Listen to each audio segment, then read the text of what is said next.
नौजवानों को बड़ी दिलचस्पी होती है। ये मैंने देखा है।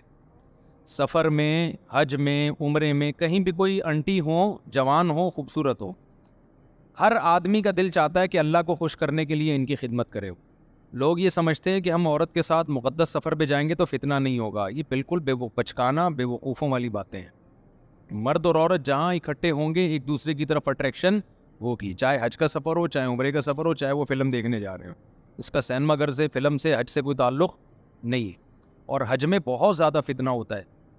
अगर कोई जवान खातून हज में चली गई, उनका कोई महरम नहीं, हाजियों को बहुत टाइम मिलता है उसको पटाने का, बहुत मौका मिलता है हाजियों को। पता होता है पीछे अभी कोई मर्द नहीं है, तो वो खिदमत करना शुरू कर देंगे।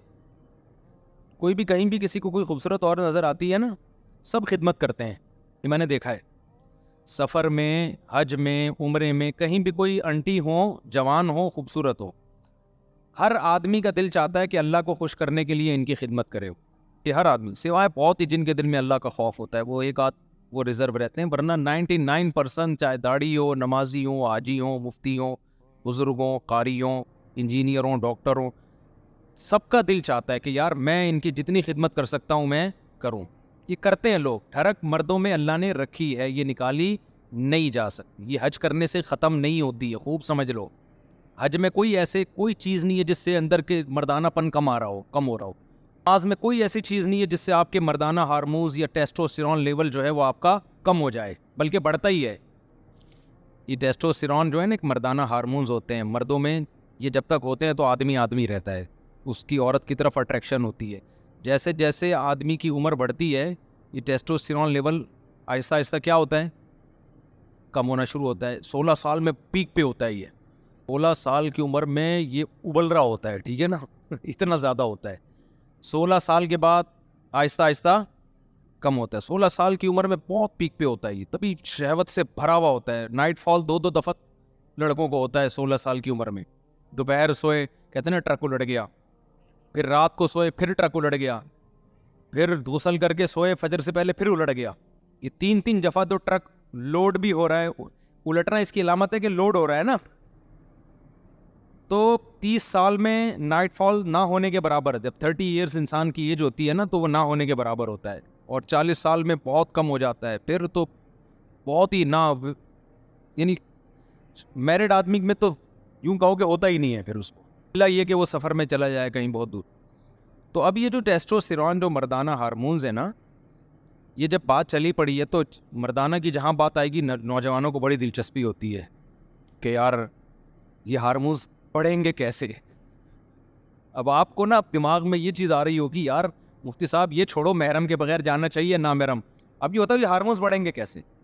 तो ये भी बता देता हूँ, आप डॉक्टरों से तहकीक कर लें। ये जो हार्मोन्स बढ़ते हैं ना, ये कोई ऐसी मेडिसिन नहीं है। आजकल लोग मर्दाना क़ुव्वत की दवाएं खा रहे होते हैं, ये खा लो, ये कुश्ता खा लो, ये पुश्ता खा लो। ओ भाई, नॉर्मल आपकी सेहत अच्छी होगी तो आप सब कुछ ठीक ठाक होगा। तो जब ओवरऑल सेहत ख़राब होती है तो आप पूरे ख़राब होना शुरू हो जाते हैं। तो ओवरऑल अपनी सेहत को अच्छा रखो। उसमें सबसे अहम चीज़ ये है, चीनी छोड़ दो, कुकिंग ऑयल, बोलो भाई छोड़ दो। ये जो आप कुकिंग ऑयल खा रहे हो, पका पका की चीज़ें, ये क्या करो, छोड़ दो। चीनी क्या करो, आप ताकत बनाना चाहते हो खा के, खाने से नहीं बनेगी, कुछ चीज़ें छोड़नी पड़ेंगी। जब कुछ चीज़ें छोड़ोगे तो जो खा रहे होगे वो ठा करके बॉडी को लगेंगी। होता ही है कि हम जो मीठा ज़्यादा खाते हैं ना, फोड़ते फाड़ते रहते हैं। रोटी में भी कार्बोहाइड्रेट बहुत ज़्यादा है, चावल में भी बहुत ज़्यादा है। जब ये देखो, ये जिम में जाते हैं, ये मेरी बात की तायद करेंगे। ये हमारे एक ज़माने में इंग्लिश के टीचर थे ये, तो कुछ दिन मैंने इनसे इंग्लिश पढ़ी है, ये भी मेरी बात की तायद करेंगे। लेकिन आप डॉक्टरों से पूछ लें, वो तायद करेंगे ही। जब हम शुगर वाली चीज़ें ज़्यादा खाते हैं ना, जो फुल कार्ब डाइट है, चावल, रोटी और अल्लाह भला करे आलू, टूमियाँ आप ज़्यादा खाओगे ना, तो उससे होता ये है कि हमारी बॉडी का शुगर लेवल बढ़ता है। फिर इंसुलिन निकलती है उसको कंट्रोल करने के लिए। तो हमारी बॉडी सारा दिन शुगर ही के ख़िलाफ़ फाइट करती रहती है। जो बॉडी को और बहुत सारी चीज़ें चाहिए ना, कुछ जज़्ब करें हमारी बॉडी में, आयरन जज़्ब हो, जो बहुत सारे मिनरल्स हैं, विटामिन्स हैं, वो जगह नहीं बना पाते अपनी। समझते हो? जगह नहीं बना पाते। देखो इसकी मिसाल ऐसे है, जैसे लोग दूध पीते हैं ना नाश्ते के बाद। अब आपने 2 पराठे खा लिए। अब जब आप 2 पराठे खा के दूध पियोगे तो दूध आपकी बॉडी का हिस्सा बनेगा? पराठों से भर गई है ना बॉडी को, तो वो पराठे एडजस्ट होने में ही 6 घंटे लगा देगी वो। क्या ख्याल है? पराठे हजम होने में, तो वो बाकी चीज़ें थोड़ी उसको मौका मिलेगा। तभी आपने देखा होगा अक्सर हकीम लोग दवा बताते हैं जी सुबह निहार मुँह खानी है। वो क्यों बताते हैं? सुबह निहार मुँह आपका मैदा खाली होता है, वो क़ुव्वत जाज़िबा उसमें होती है, जज्ब करने की ताकत और सलाहियत होती है। जो चीज़ डालेंगे वो ठा करके जज्ब करेगा। तभी इफ्तार में हम जो खाते हैं जुज़्व बदन बन जाता है वो, क्योंकि मैदा खाली होता है और बॉडी में शुगर नहीं होती, हमारी शुगर की कमी होती है, तो वो बॉडी मांग रही होती है। तो जो डालेंगे ना बॉडी के अंदर खाएंगे वो जुज़्व बदन बनेगा। अब जब आपने रोटी चावल अपनी खुराक में ज़्यादा बनाया हुआ है, ज़्यादा हिस्सा खा रहे हैं, तो शुगर को हज़म करने में टाइम लगता है। इंसुलिन जो हम टोन हो जाते हैं ना मीठा खा के, आपने देखा होगा मीठा खा के हम टोन होते हैं ना, होने की एक वजह ये भी है कि हमारी बॉडी को वर्क करना पड़ता है।